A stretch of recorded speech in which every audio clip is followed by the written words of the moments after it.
Guys Suzlon energy limited आज एक बार फिर से आया 56 के लेवल्स के पास में और ये लास्ट बेस है। अगर आप इस चैनल पर रेगुलर हो तो अच्छी बात है, लेकिन अगर आप नए व्यूअर हो तो मुझे थोड़े बहुत सबूत भी देखो कई बार दिखाने पड़ते हैं। ये आपका 19 अगस्त का वीडियो है। यहां पे आपको क्लियर कट ये जो ट्रेंड नजर आ रहा है ना, ये रेड वाली लाइन, ये वाली लाइन, ये रेड वाली, ये आपकी 56 का ट्रेंड है। ठीक है, 56 ये 19 अगस्त का वीडियो। अगर आप इसके पहले के 10-15 वीडियोस भी देख लोगे, यानी कि 19 अगस्त से पहले के भी, तब भी आपको क्लियर कट 56 का ट्रेंड दिख जाएगा उन चार्ट्स पे भी जो मैं आपके साथ डिस्कस करता हूं। ठीक है, और उसके साथ में ये दो ट्रेंड जो आप देख रहे हो, ये 66 और 68 के फ्रीक्वेंट रेजिस्टेंस है। अगर आप 2 महीने पुराने का वीडियो भी देखोगे तब भी ये दोनों रेजिस्टेंस आपको नजर आ जाएंगे। तो ये सारी चीजें जो चार्ट पर हम डिस्कस करते हैं, ऐसा नहीं होता कि अगर आप नए व्यूअर हो तो भैया आज बना दिया, ऐसा नहीं होता। देखो मैं ये चीज इसलिए आपके सामने रख रहा हूं शुरुआत में वीडियो के, क्योंकि जब भी नए व्यूअर आते हैं उनको ऐसा लगता है कि भैया गिर गया तो बोल रहा है गिर गया, बढ़ जाता तो बोल देता भैया बढ़ गया। ऐसा नहीं होता भैया। यहाँ पे इस चैनल पर आपको सबसे सही चीज यही लगेगी कि हम सीरीज में वीडियोस लेते हैं। मतलब ऐसा नहीं कि भैया गिर गया तो बता देंगे भैया वो गिर गया, वो काम यहां पर नहीं होता कि भैया गिर गया तो चलो जी प्रॉफिट बुकिंग हो गई, वो वाली चीजें नहीं होती। यहां पे आपको यहां पर मालूम होना चाहिए कि ट्रेंड क्या है। आपको मालूम होना चाहिए कि चार्ट कैसे डिस्कस किया जाता है, चार्ट्स किस तरह से चल रहा है। चार्ट्स के साथ आप यहां पर टेक्निकल्स रखते हो, इस चैनल पर टेक्निकल्स के साथ आप रखते हो न्यूज। अब गिरावट के पीछे के दो बड़े रीजन है जो हम पिछले लगभग 3 महीनों से डिस्कस कर रहे हैं। पहला आपका आता है ईएसओपी। ईएसओपी 2021, 22, 23, 24, 25। ठीक है, इतने सालों के अंदर ईएसओपी ने सुज़लोन एनर्जी लिमिटेड में क्या क्या किया है, चार्ट्स पर किस तरह से उसके इफेक्ट्स पड़े हैं, इस पर मैं आपके साथ ऑलरेडी एक वीडियो रख चुका हूं। ईएसओपी के हर ऑलमोस्ट हर ईएसओपी के बाद में चार्ट्स पर आपको नजर आएगा कि आपको फॉल देखने को मिला है।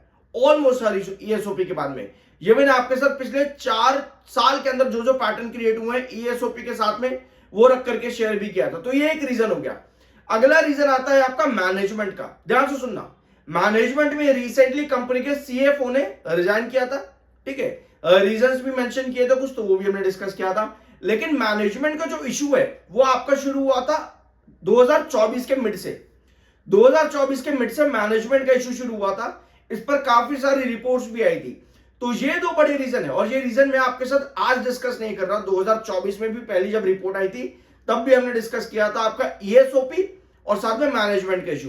तो ये दो रीजन है। जब भी गिरावट सुज़लोन एनर्जी लिमिटेड में आ रही है, इन्हीं दो रीजन से आ रही है बड़ी गिरावट की जब हम बात करते हैं। लेकिन अब बात करते हैं तेजी क्यों नहीं बन रही। हमें गिरावट का रीजन पता है, तो तेजी बनेगी कैसे, गिरावट एलिमिनेट कैसे होगी, इन्हीं दो रीजन से। यानी कि आपका मैनेजमेंट सही तरीके से काम करेगा।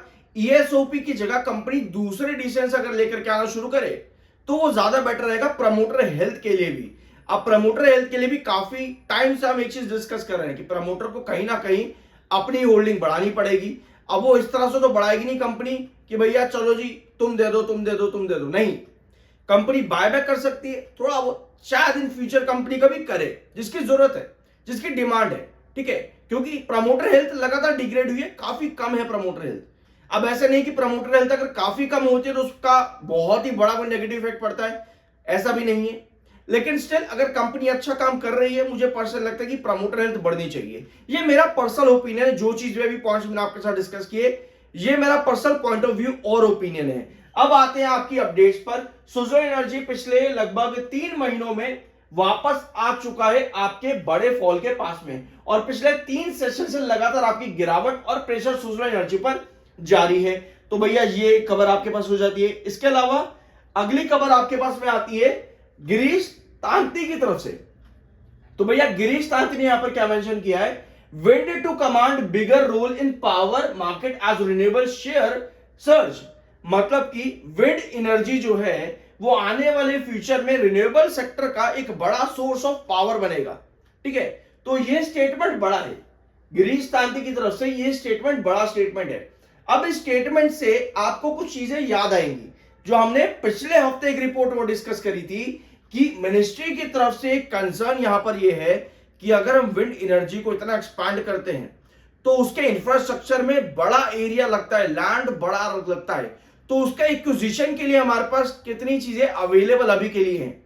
तो ये रिपोर्ट पिछले हफ्ते हमने डिस्कस करी थी। तो कहीं ना कहीं लैंड एक्विजिशन को लेकर के भी, क्योंकि जब भी कोई सेक्टर मान लो बहुत ग्रो करना है, इस सेक्टर को इन फ्यूचर लेकर के जाना है, तो उसके लिए आपको बहुत सी चीजें चाहिए होती है। आप ये नहीं कह सकते कि भैया कंपनी मुझे बढ़िया दिख रही है, हो गया काम खत्म।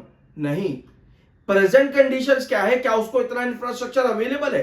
तो वो रिपोर्ट मैंने आपके साथ पिछले हफ्ते की वीडियो में डिस्कस करी थी, प्लीज जाकर के उसको भी चेकआउट करना। ठीक है, एक और स्टेटमेंट आया यहां पर इन्हीं की तरफ से, वो ये है कि no major impact of additional tariffs और ट्रेड अनसर्टेनिटी, यानी कि जो टैरिफ्स इंपोज किए गए हैं अमेरिका की तरफ से, ठीक है, उसका कोई भी आपको इफेक्ट देखने को नहीं मिलेगा, और साथ में ट्रेड अनसर्टेनिटी भी नहीं रहेगी। मतलब मेजरली अगर आप देखोगे, मेजर इंपैक्ट इतना नहीं देखने को मिलेगा, बट स्टिल देखने को तो मिलेगा ही मिलेगा। तो देखते हैं अब यहां पर आगे क्या होता है, बट स्टेटमेंट कहीं ना कहीं ऑप्टिमिस्टिक नजर आए हैं। एक और चीज यहां पर देखो, आपको 21 अगस्त को यहां पर मार्केट एक्सपर्ट्स की तरफ से, जैसे कि जियोजीत फाइनेंशियल सर्विसेज की तरफ से बड़ा टारगेट मिला 75 का, और बाय की रेटिंग के साथ में। लेकिन क्या हुआ, उल्टा हुआ, स्टॉक में उल्टी गंगा बहने लग गई भैया।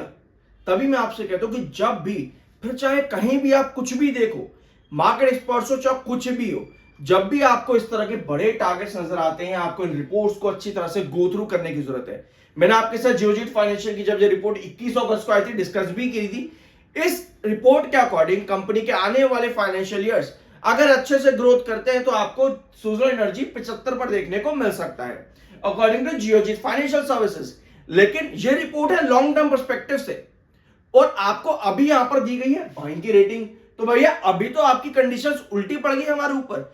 इसलिए कहता हूं मैं आपको, हमेशा भैया मार्केट को बहुत अच्छे से रीड करो। इसी वजह से मार्केट में हमने 3 इंपॉर्टेंट बेसिस रखे हुए हैं, जिसको हम लोग नजरअंदाज बार बार किए जा रहे हैं।